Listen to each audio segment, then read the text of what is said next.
Hello everybody and welcome to my studio tour. It's a bitter cold January afternoon and we are here in Ebeltoft, Denmark, on the east coast of Jutland. And behind me is my studio, and over there is actually where I live. And come on in, I'll show you around. So welcome to my glass studio. This studio here is located on the old fishing harbor in Ebeltoft. So this studio space actually used to be where they would produce and make all the fishing nets. So of course we have gone through intensive renovation to get it to what it is now, which is actually a nice functioning glass studio. I make practically all my work here, and I'm very pleased with this studio. It has everything that a good glass studio needs to have. It has good lighting, it has good ventilation, it has the space needed, and this one even has a view over the sea. Here we have the glass furnace that keeps the hot glass. It's always at 1100 degrees. And here we have what we call the glory furnace. It's where we can reheat the glass during the process of blowing. Over here I have another workspace where I can work and prepare all my cane, all my filigrano and morinis. So this is where I prepare all the different mosaics that I work with. So I started blowing glass at a quite young age. I was only 17 when I began working with glass. And very quickly in my career, I became very interested in Venetian glassblowing techniques, old Venetian techniques, such as working with all the different pastorelli techniques, working with filigrano and morini is something that always has interested me. It opens up an incredible possibility to have very detailed patterning in blowing glass. And this is something that is attractive for me in my work. So I have spent years trying to understand and learn how to work with these old techniques.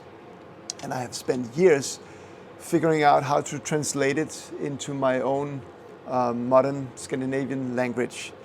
And I'm still trying and I'm still learning, I hope. So this is my photo shoot studio and my atelier where I install and arrange all my work. And this is really the place where I really see my work in a much more detailed way than I do in the hot studio. So a lot of my work I install and show in these light boxes or light cabinets. It started really as a way to make sure that my work would get the right lights, and it has led into me making these installations where I am able, because of the light, to work with details that are really small and would be, without the light box, almost invisible. So it's almost like a Diaz show I'm putting on here. This is a collection called Nest Collection. And it's a series of small bowls where I basically use all the tricks I have from morini, spirals and cane. I think this is the closest you can get to knitting in glass. So in this series, the technique or the craftsmanship, so to say, is very important. It's actually in the hot process that I get inspired and that I find a lot of the patterns I'm using here. You know, this is not something that I could, sketch ahead. It's very much about trying to keep my eyes open while I blow glass and, look for small details that, can be cultivated and that I can use to refine this work. This is a series called Silk Spinner Collection. This is all made from white opaque or white transparent glass. It's these lens shapes, and I am looking for patterns that are as textile as possible. This demo video was recorded last summer, making a vessel very similar to what I have submitted for the LOEWE competition. It begins, as most of my work begins, with the pulling of filigrano canes. In this case, it's clear glass with different black stripes, and it's pulled out and twisted into one long filigrano cane maybe 8-10 meters long, something like that. Once the cane is cold, it's cut up into pencil-long pieces, and then they are laid out on what we call the pastorelli. The pastorelli is a solid metal plate that can take heat from the glory hole. So Emma here is heating the cane on the pastorelli in the glory hole until they stick together a little bit. I take a clear gather that has a diameter that just allows me to roll up all the canes and transfer them to the outside of my solid piece of glass.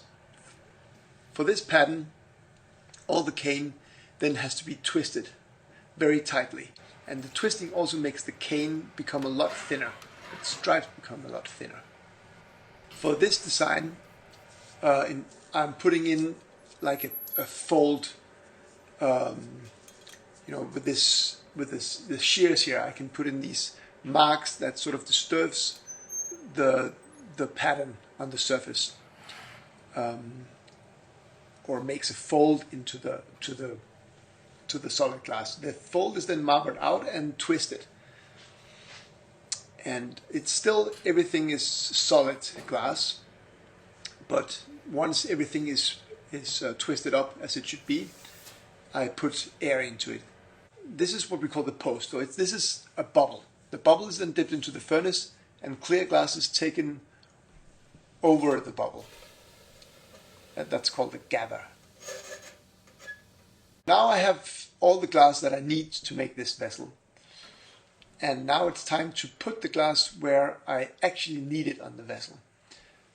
This specific vessel has or stands on a clear foot. And the metal table here is what we call the marber. And now I'm sort of basically putting the glass where I need it. It's still, everything is still quite thick. There's a little bit of air inside the post, and then a lot of solid glass on the outside. Once the glass is put on the bubble where I want it, I heat up the bubble a lot more, and with help I blow up the bubble. This is a 1.5 hour long process that is cut down to maybe 6 minutes. And it goes on, the blowing of the bubble takes quite a while actually to get it up into the thickness and size that I want.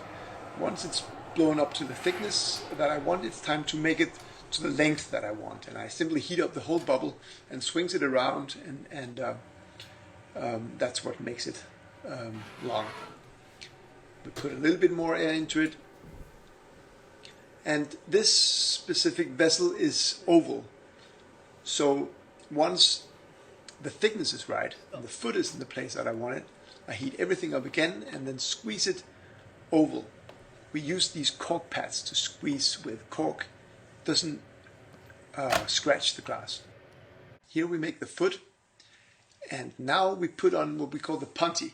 So the whole vessel has been blown through the blowpipe, and now it's time to transfer the vessel over to what we call the punty in order to work on what is going to be the neck of the vessel, or the top of the vessel. Once the complete vessel is finished, in order to get it off the punty, we put on this little jack line. So now we are coming to a delicate moment. The punty has to have the right temperature, the whole vessel has to be the right temperature, and if everything is so, we can put on a little bit of water on the neck, and then hopefully when I hit the pipe, it will crack in the jack line. Now it's time to heat up the top of the vessel. So basically what I'm shaping now is the hole that I blew the whole vessel through. We have to make it the right thickness, and the hole of the vessel has to be the right diameter.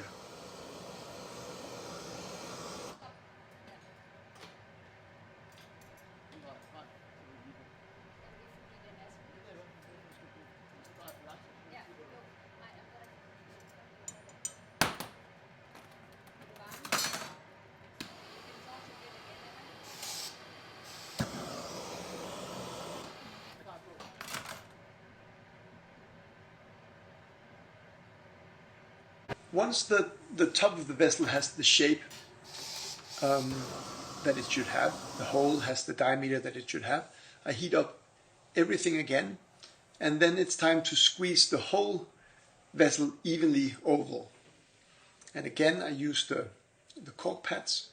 The heating and the shaping takes quite a while. Again, this is 1.5 hours that is cut down to 6 minutes, and it's a quite a long process. This process we're looking at now, getting the shape just right. Once the shape is right and the temperature is right, it's important that now we have to anneal the vessel, we have to cool it down. So at this point it's important that the whole vessel has an even temperature. Again, we use a little bit of water on the jack line to break off the vessel. And now it's time for the vessel to go into the annealing. It will anneal for 10 hours to get down to temperature.